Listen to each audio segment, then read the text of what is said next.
So just thinking about like why study the Word of God, and well, the lowest reason maybe we could give for that is God orders you to, and you have to do it. It's your Christian duty.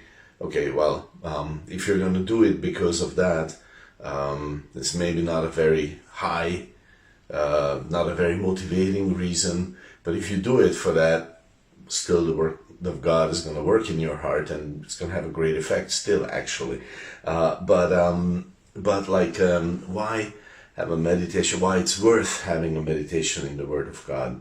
And I was just thinking of these verses. Psalm 40, verse 8. I delight to do your will, O God. Yea, your law is within my heart. And I have read a translation that says, yes, your law is in the center of my heart. And I love that thought, the center of my heart versus just the fringes of my heart, the extremes at the periphery of my heart, It's just on the edges, I let it in a little bit, but not too much. I don't want it to do much. Actually, this verse says, that the Word of God should not just be a decor, an ornamentation on the outside, not dressing up in the Word of God, but it's meant to go into the depth of our hearts, into the center of our hearts. And and that's great because there apparently it will motivate me to delight in God's will. Wow, that's amazing. So let me just read that again. I delight to do your will, oh my God.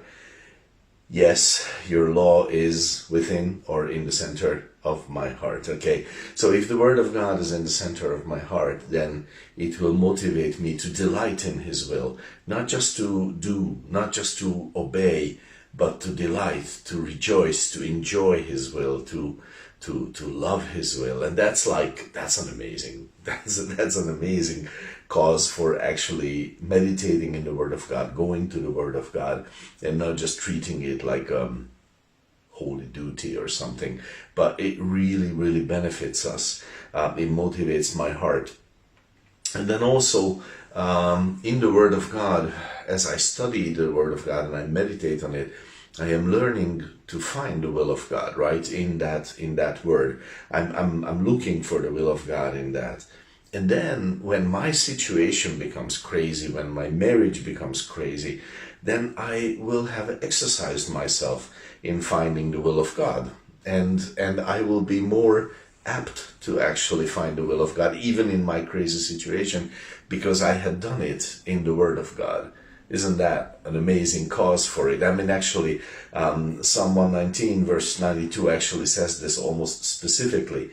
Unless your law had been my delights, I should then have perished in my affliction. So when stuff becomes crazy, I would have perished had your word not been my delight, okay? If it had not been my meditation, but because it had imparted something to my heart. I had become more exercised in actually finding the will of God. And so in the mad situation, I was still able to find it. So it becomes more easy to find the will of God in all situations. Isn't that a great cause to meditate on the Word? So I just encourage you to do that every day. God bless your day.